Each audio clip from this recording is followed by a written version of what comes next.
මම ඊට කලින් දවසේ රාත්‍රියේ නම් ගියා මාල්නි ෆොන්සේකා මැතිණියට ඒ ශ්‍රී ලංකාවේ හිටපු අග්‍රගන්නේ නිලියක් තුමේගේ මේ මරණයට අවසාන ගෞරව දක්වන්න මම දැක්ක ආණ්ඩුවත් ප්‍රකාශ කරලා තිබුණා මේකට රාජ්‍ය අනුග්‍රහය ලබා දුන්නයි කියන එක. ඒ වගේම තමයි මේකේ තිබෙන ශෝකජනක සිදුවීම තමයි විශේෂයෙන්ම මාල්නි ෆොන්සේකා මැතිණිය ඒ ඉන්න කලාකාරයන්ගේ කතාව අනුව එයාට විශාල ධනයක් තිබුණ නැති නිලියක්. නමුත් එතුමිගේ ඒ අසනීපයට අවශ්‍ය බෙහෙත් ගන්න ජනාධිපති මුදලෙන් ලක්ෂ 55ක වගේ මුදලක් මං හිතන්නේ 2022 23 කාලේ හරි ලබා දීලා තිබෙනවා. ඒ ලබා දීම එක පිළිබඳව ආණ්ඩුවේ පැත්තෙන් ඔහුගේදා පාර්ලිමේන්තුවේ ඒක විවේචනයට ලක් කළා. ඒක තුල මං හිතන්නේ ආණ්ඩුව එක පැත්තකින් මාල්නි ෆොන්සේකා මැතිණියට රාජ්‍ය ගෞරව දීලා ඒක මකා ගන්න ආණ්ඩුව උත්සාහ කරා. ඒ කරපු අපහාසය අනුග්‍රහය දීලා ඒක ආණ්ඩුවට නම් මකා ගන්න හම්බ වෙන්නේ නැහැ. මොකද එහෙම උත්සාහයක තමයි ආණ්ඩුව කරේ. ආණ්ඩුව අර හැම එක්කෙනාම මහින්ද රාජපක්ෂලාගේ ආණ්ඩුවේ හිටපු අයගේ ලයිස්තු දාගෙන ඇවිල්ලා එක පාටම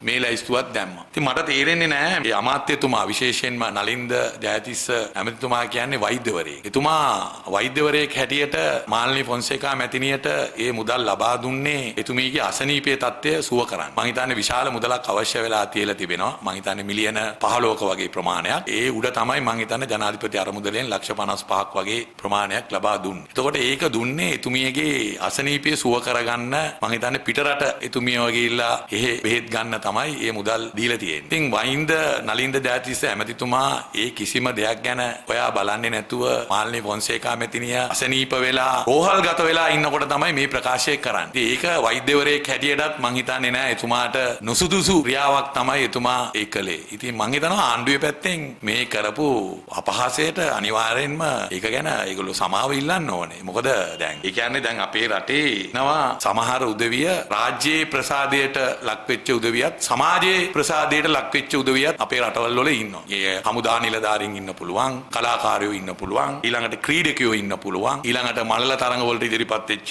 ක්‍රීඩකයෝ ඉන්න පුළුවන්, ක්‍රිකට් ක්‍රීඩකයෝ ඉන්න පුළුවන්, රූප රැජිනියෝ ඉන්න පුළුවන්. එහෙම සමාජයේ ප්‍රසාදයට පාත්‍ර වෙච්ච අය, ඒ වගේම රාජ්‍යයේ ප්‍රසාදයට පාත්‍ර වෙච්ච අය, එහෙම අය ඉන්නවා. ඒක ඒගොල්ලන්ගේ දක්ෂතාවය උඩහා ඉදිරියට ආපු ගැන ඒක රටේ ජනතාව යම් පිළිගැනීමකට ඒගොල්ලෝ ලක් කරලා තිබෙනවා. අපි බැලුවොත් මේ අපි දන්නවාද අපේ රටේ ඉන්න තනත් ජය සංගක්කාර, මහේල ජයවර්ධන, මුත්තයියා මුරලිදනන් වගේ අය මේ සමාජයේ ඉහළ ගෞරවයට ඒ ක්‍රීඩාව තුලින් ප්‍රසාදයක් ලබාගත් උදවිය. ඒ වගේම රාජ්‍ය ප්‍රසාදයටත් ඒගොල්ලෝ ලක් වෙලා ඉන්නවානේ. ඒ හින්දානේ මේ සමහර අයට රාජ්‍ය වරප්‍රසාද දීලා තියෙනවානේ. අපි දන්නවා ලෝක කුසලානේ ජයග්‍රහණය කරාම ඒ කාලේ හැම එක්කෙනාටම ඉඩම් ලබා දුන්නා. ඒ ටීම් එකේ හිටපු අයට. ඒ කියන්නේ රාජ්‍යයේ ප්‍රසාදයට ඒගොල්ලෝ ලක් වෙලා තියෙනවා. එහෙම ලක් වෙච්ච කෙනෙක් තමයි මාල්නි ෆොන්සේකා කියලා කියන්නේ. ඒක මේ ආණ්ඩුවට තේරුම් ගන්න බැරි වෙච්ච එක තමයි වෙන අවාසනාවන්තකම. මේගොල්ලෝ ලොකු ඔස්තාර්ලානේ. අනිත් අයට වඩා හැමදේම දන්න උදවියනේ. ඊළඟට ඒගොල්ලන්ම කියනවනේ ඒගොල්ලෝ හරි සංවේදී කියලා. ඒගොල්ලෝ අනිත් අයට වඩා සංවේදී පුද්ගලයෝ කියලා කියනවනේ. එහෙමනම් ඇයි මාල්නි ෆොන්සේකා මැතිණියගේ මේ සිදුවීමේදී ඒගොල්ලන්ට ඒ සංවේදී බව නැති උනේ ඇයි? ඒ හින්දා මම හිතනවා ඒගොල්ලෝ ඒ කරපු ප්‍රකාශය අපහාසයක් හැටියට තමයි මම පව්